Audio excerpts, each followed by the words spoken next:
जय हिंद बच्चों, कैसे हो? उम्मीद करते हैं आप लोग अच्छे होंगे। प्यारे बच्चों, आज का क्लास लेकर फिर आप सबके बीच उपस्थित हो गए हैं। आज के क्लास में हम लोग बाबू दो टॉपिक का अध्ययन करेंगे जो सहायक जनन प्रौद्योगिकी के अंतर्गत आता है। पिछले क्लास में हम लोग वंध्यता यानी बांझपन पर अध्ययन कर रहे थे। बांझपन की समस्या के समाधान के लिए सहायक जनन प्रौद्योगिकी शुरू किया गया था, जिसमें एक टॉपिक कल पढ़ा दिया गया था। उसी सहायक जनन प्रौद्योगिकी का भाग बाबू यहां है। एक हो जाएगा आपका युग्मक अंतः अंडवाहिनी स्थानांतरण, दूसरा हो जाएगा अंतः पात्री निषेचन। ये दो टॉपिक सहायक जनन प्रौद्योगिकी के टॉपिक है।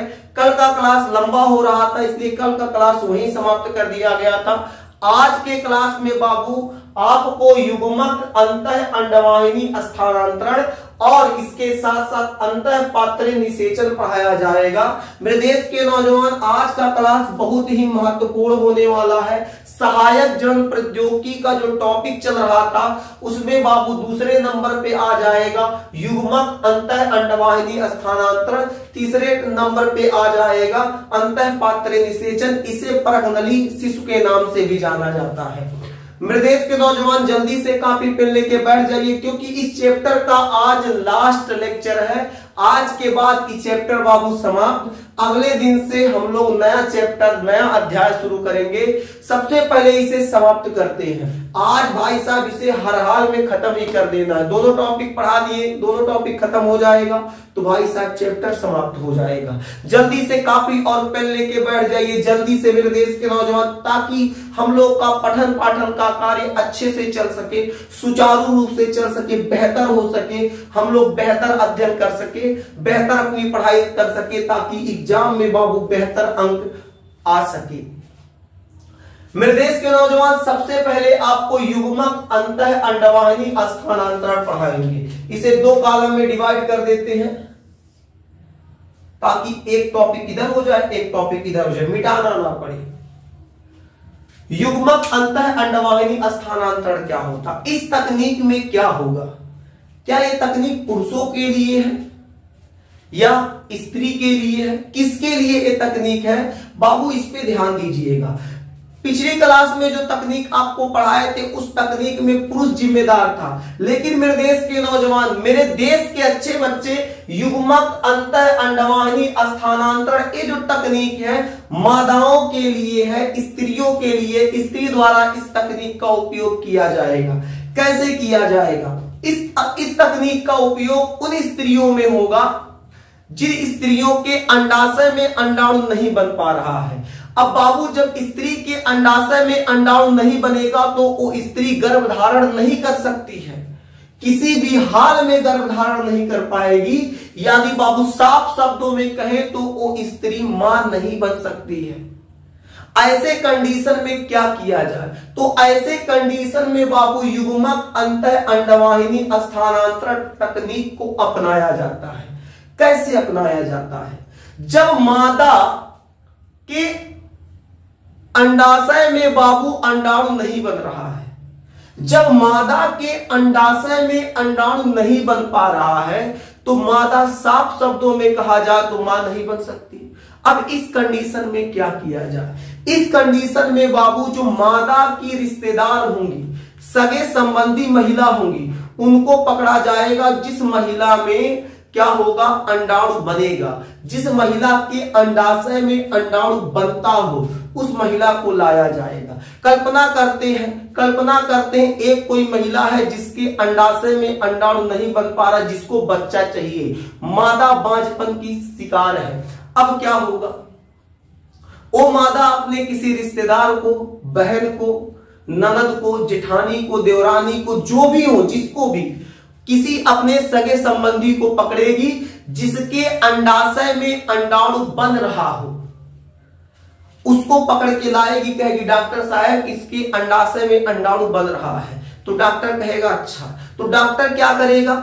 जो महिला है जिसको बच्चा चाहिए, जिसको पकड़ के लाई है, देखिए दो महिलाएं हैं, कंफ्यूज ना होइए। एक महिला ए है, ये ऐसे समझते, एक ए रेड वाला दिख रहा है, ये ब्लू वाला, ये रेड वाली महिला को बाबू, इस रेड वाली महिला को, महिला मान लो यार, मानने में क्या जा रहा है, इस रेड वाली महिला को बच्चा चाहिए। अब इसके अंडाशय में अंडाणु नहीं बन रहा है, ये इसकी बाबू क्या है, इसकी देवरान है। अब ये जो देवरान नीली वाली देवरान है, अब इसके अंडाशय में अंडाणु बन रहा है, तो ये महिला अपने देवरान से कहेगी कि तुम चलो और अपना अंडाणु निकाल के डॉक्टर साहब को दे दो, तुम बस चलो डॉक्टर साहब तुम्हारा अंडाणु निकाल लेंगे, तुम्हारे अंडाणु से हमको बच्चा हो जाएगा। तो ये दोनों अस्पताल गई, तो डॉक्टर कहा क्या समस्या है, तो ये जो रेड वाली महिला कह रही है कि हमारे में तो अंडाशय में अंडाणु बन नहीं रहा है, लेकिन भाई हमारा देवरान है, हमारे देवरान के अंडाशय में अंडाणु बन रहा है। तो डॉक्टर कहेगा अच्छा इनमें बन रहा है, तो ऐसा करते हैं इनका अंडाशय से अंडाणु निकाल देंगे, ठीक है निकालिए। अब इस महिला के अंडाशय से अंडाणु निकालने से इस महिला के ऊपर कोई इफेक्ट नहीं आएगा। ऐसा नहीं कि महिला दोबारा मां नहीं बन सकती है, ऐसा नहीं है, ये महिला नॉर्मल रहेगी, इस महिला को कोई समस्या नहीं आएगा। यानी इस महिला का काम केवल डोनर का होगा, अंडाणु देगी, दाता का काम करेगी। ये महिला अंडाणु दे दी इस रेड वाली महिला को। अब डॉक्टर क्या किया, इस नीली वाली महिला के अंडाशय से अंडाणु निकाल लेगा, निकाल के क्या करेगा, अपना उसका जो सिस्टम रहेगा उस सिस्टम की सहायता से इस मादा के अंदर क्या करेगा, अंडाणु प्रवेश करा देगा। और ये मादा जो रेड वाली मादा है गर्भ धारण कर लेगी, क्योंकि ये जो मादा थी इसमें कोई समस्या नहीं था, बस समस्या इसमें इतना था कि इसके अंडाशय में अंडाणु नहीं बन पा रहा था, बाकी कुल नॉर्मल था, सब कुछ सही था, केवल अंडाणु नहीं बन पा रहा था। अब इस मादा के, ये जो नीली वाली इसकी देवरान है, देवरान के अंडाणु देने से बाबू जो जेठान लड़की है, अब इस जेठान को बाबू लड़का हो जाएगा। यानी बाबू इस मेथड के अंतर्गत युग्मक अंतः अंडवाहिनी स्थानांतरण होता है। यानी युग्मक अंतः अंडवाहिनी स्थानांतरण में क्या बताया गया, एक महिला वो है जिसके अंडाशय में अंडाणु नहीं बन रहा है, दूसरी महिला वो है जिसके अंडाशय में अंडाणु बन रहा है। जो दूसरी महिला है वो अपना अंडाणु दान कर दी, किसको, जिसके अंडाशय में, जो पहली महिला थी जिसके अंडाशय में अंडाणु नहीं बन रहा था, उसको दान कर दी। और जब उसको दान कर दी बाबू, तो उसको दान करने से बाबू हुआ क्या, दान करने से वो हुआ कि जो महिला थी जिसको बच्चा नहीं हो रहा था, अब उसको बच्चा हो जाएगा। यानी इस तकनीक को हम लोग कहेंगे युग्मक अंतः अंडवाहिनी स्थानांतरण, युग्मक अंतः अंडवाहिनी स्थानांतरण। उम्मीद करते हैं समझ गए। क्या समझ गए मेरे देश के नौजवान, जल्दी बताइए, समझ गए आप लोग क्या बताया गया। ये लाल कहां गए, लाल वाली यहाँ है, ये लाल वाली महिला को लड़का नहीं हो रहा था क्योंकि इसके अंडाशय में अंडाणु नहीं बन रहा था। इस नीली वाली महिला के अंडाशय में अंडाणु बन रहा था, तो ये अपने अंडाशय से अंडाणु को क्या की, इसको दान कर दी। इसके दान करने से ये महिला बाबू गर्भ धारण कर लेगी और ये महिला आगे चल के मां बन जाएगी। तो बाबू इसमें हम लोग लिखेंगे क्या, इसमें लिखेंगे इस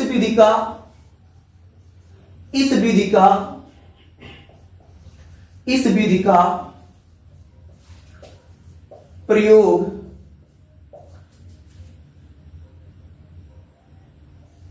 वे महिला या वे मादा या स्त्री, जो भी लिखना चाहे, वे मादा कर सकती है,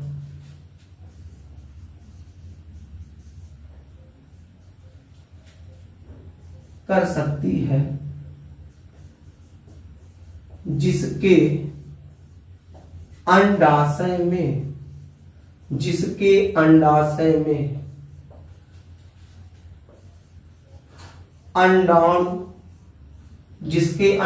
में अंडाणु नहीं बन रहा है, वे मादा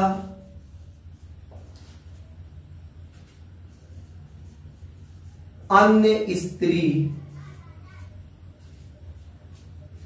ब्रैकेट में लिखिए दाता, दाता मतलब जो दान देगी, अन्य स्त्री के अंडाणु की सहायता से मां बन सकती है।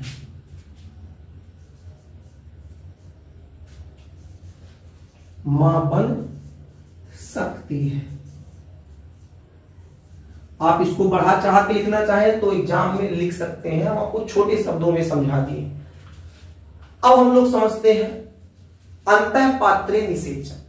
अंतःपात्रीय निषेचन, इन विट्रो फर्टिलाइजेशन, इसको हम लोग क्या कहते हैं? इसे हम लोग आईवीएफ कहेंगे।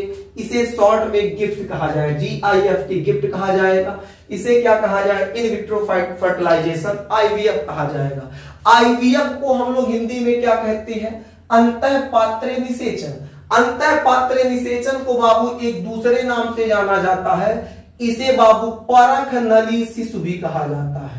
परख नली शिशु, परख नली शिशु कहा जाता है।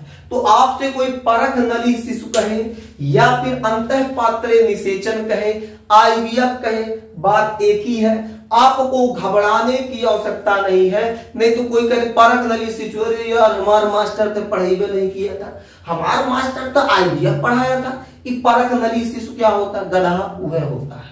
घबराना नहीं, हाँ, टेंशन नहीं लेना, बिल्कुल घबराइएगा नहीं। आगे देखते हैं अंतःपात्रीय निषेचन क्या होता है। जब एक मादा और नर के लिए बाबू सब दरवाजे बंद हो जाते हैं, जब डिसाइड हो जाता है कि अब नर मादा जो है वो पिता और जो उसकी पत्नी है मां नहीं बन सकती, यानी जो बांझपन की समस्या वो बनी रहेगी, अब उसका कोई समाधान नहीं है, तो उसका एक रामबाण इलाज निकल के आता है आईवीएफ।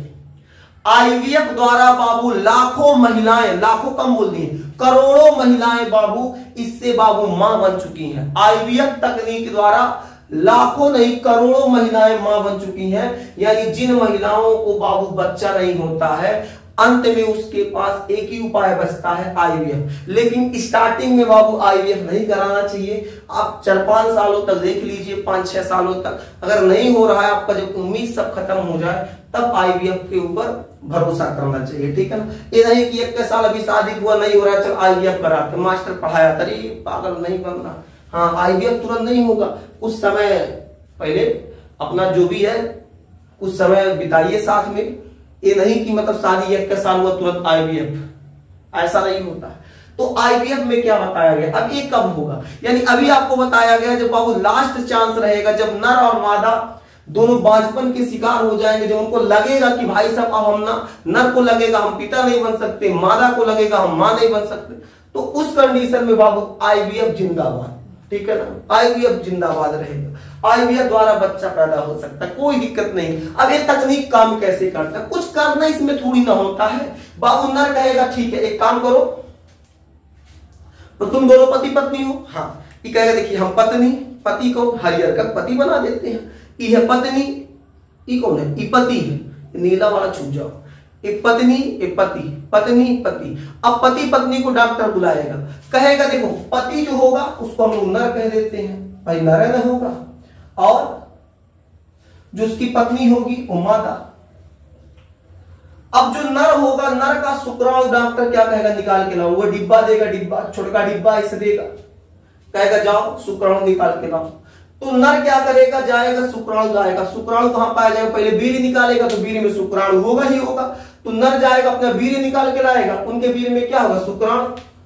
और मादा का डॉक्टर क्या करेगा, मादा में से अंडाणु को निकाल लेगा। ध्यान से समझिएगा, नर से शुक्राणु ले लिया, मादा से अंडाणु ले लिया, और लेने के बाद वो जाएगा प्रयोगशाला में। कहां जाएगा, प्रयोगशाला में। अब प्रयोगशाला में जाएगा तो नर के शुक्राणु और मादा के अंडाणु, नर के शुक्राणु और मादा के अंडाणु की सहायता से प्रयोगशाला में जाके क्या करेगा बाबू, निषेचन करा देगा। क्या कराएगा, निषेचन। ध्यान से समझिएगा बाबू, क्योंकि बोर्ड में जगह नहीं बचेगा तो इसे लिखवाएंगे नहीं, आपको यही सब बता देते हैं, आप उसको नोट कर लीजिए। आईवीएफ में क्या बताया गया, जो नर होता है नर का शुक्राणु ले लिया जाएगा, मादा का अंडाणु ले लिया जाएगा। प्रयोगशाला में डॉक्टर क्या करेगा, दोनों का अंडाणु शुक्राणु ले जाके फर्टिलाइजेशन करा देगा, निषेचन करा देगा। और जब निषेचन होगा, आपको पता है निषेचन के बाद युग्मनज का निर्माण होता है, जो द्विगुणित यानी 2n होता है।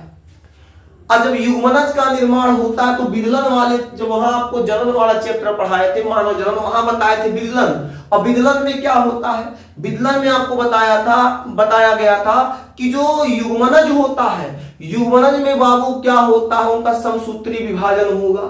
समसूत्री विभाजन से क्या होगा, वो विभाजित होंगे, उसके केंद्रक विभाजित होंगे और विभाजित होकर दो कोरक पुटी अवस्था, उसके बाद फिर क्या आ जाएगा, 4 4 से 8 8 से 16 16 से 32। यानी जब क्या होगा, नर और मादा के शुक्राणु और अंडाणु का निषेचन कराया जाएगा तो युग्मनज का निर्माण होगा। युग्मनज के निर्माण के बाद विदलन की क्रिया प्रारंभ होगी। जब विदलन की क्रिया में बाबू 32 कोरक खंड, कुछ लोग कोरक पुटी भी कहते हैं, 32 कोरक खंड अवस्था प्राप्त होगा। इस कंडीशन में बाबू इसे ले जाके मादा के योनि में प्रवेश करा दिया जाएगा। योनि नहीं, योनि के रास्ते से गर्भाशय में प्रवेश करा दिया जाएगा। इसको एक पाइप में भर लिया जाएगा, डॉक्टर क्या करेगा, मादा की योनि में प्रवेश करा देगा, इसे प्रवेश करा के गर्भाशय तक और गर्भाशय में ले जाके छोड़ देगा, कह जाए। और उसके बाद क्या होगा, जब 16 कोरक खंड अवस्था आ जाएगा तो मादा के गर्भाशय में प्रवेश करा दिया जाएगा। उसके उपरांत बाबू मादा गर्भ धारण कर लेगी और 9 महीने बाद मादा मां बन जाएगी। ये होता है आईवीएफ तकनीक। तो आईवीएफ तकनीक में बताया क्या गया, आईवीएफ तकनीक में बताया गया जो नर होगा, जो मादा होगी, नर और मादा का शुक्राणु निकाला जाएगा।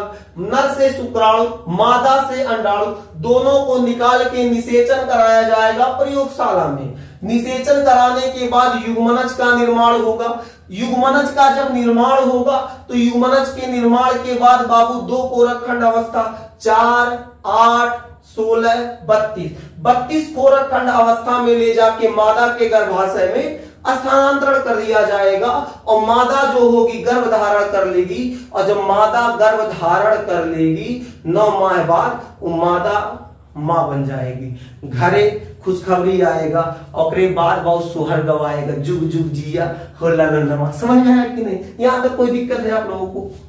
यहां तक कोई दिक्कत किसी को? बोलो मेरे देश के नौजवान, कोई दिक्कत? कोई दिक्कत नहीं। अब कहोगे मास्टर ये बताओ, जल्दी बताओ कि अच्छा सबसे पहले आईवीएफ कहां हुआ था?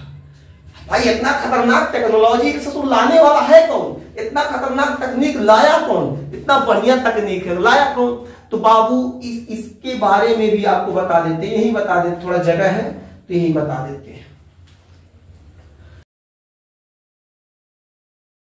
सबसे पहले ये जानना जरूरी है कि भाई साहब इतना खतरनाक तकनीक लाया कौन? किस देश में आया? तो बाबू देश का नाम है ब्रिटेन। किस देश में आया बाबू? ब्रिटेन।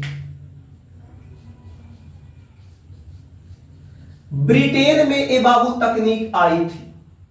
कब आई थी? 25 जुलाई 1978। 25 जुलाई 1978। लाया कौन था? तो लाए थे बाबू Steptoe Edward, Steptoe and Edward, Steptoe यमम एडवर्ड। ब्रिटेन में 25 जुलाई 1978 ईस्वी में सबसे पहले आईवीएफ किया गया था। लाने वाले वैज्ञानिक का नाम है स्ट्रेप्टो एंड एडवर्ड, स्ट्रेप्टो यमम एडवर्ड। इन्होंने लाया था और आईवीएफ के मदद से एक दाम्पत्य को एक संतान दिए थे और वो संतान बाबू लड़की हुई थी। लड़की का नाम क्या था? लड़की का नाम था लुइसी जाय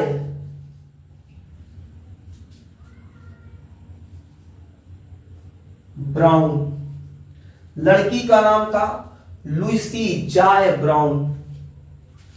यानी आपसे पूछ लिया जाए आईवीएफ तकनीक लाने वाले वैज्ञानिक का नाम, तो आप बताएंगे स्ट्रेप्टो यमम एडवर्ड्स। किस देश से शुरुआत हुआ? तो ब्रिटेन से। कब? 25 जुलाई 1978 ईस्वी में। इन वैज्ञानिकों ने सबसे पहले जो बच्चा दिया, जो दाम्पत्य को बच्चा दिया, वो लड़का था या लड़की? तो लड़की थी। लड़की का नाम क्या दिए इन्होंने? तो लूसी जॉय ब्राउन।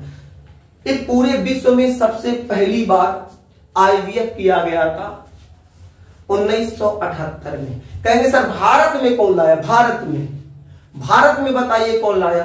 तो बाबू पता नहीं नीचे कट रहा है कि नहीं, कहां लिखे? यही लिख दे, चलिए यही लिख देते हैं।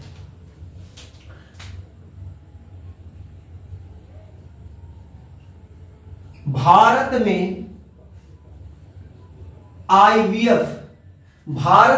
आईवीएफ तकनीक कब आया था? तो यहां आया था 3 अक्टूबर 1978 ईस्वी में। भारत में सबसे पहले आईवीएफ तकनीक 3 अक्टूबर 1978 ईस्वी में आया था। वो भी कौन से शहर? तो कोलकाता में आया था। कोलकाता में जो वैज्ञानिक थे या डॉक्टर कह लीजिए, जो लाने वाले डॉक्टर थे, उनका नाम था डॉक्टर सुभाष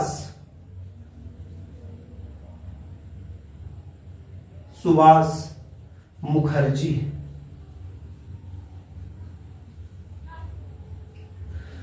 तो भारत में आईवीएफ तकनीक 3 अक्टूबर 1978 ईस्वी में आया।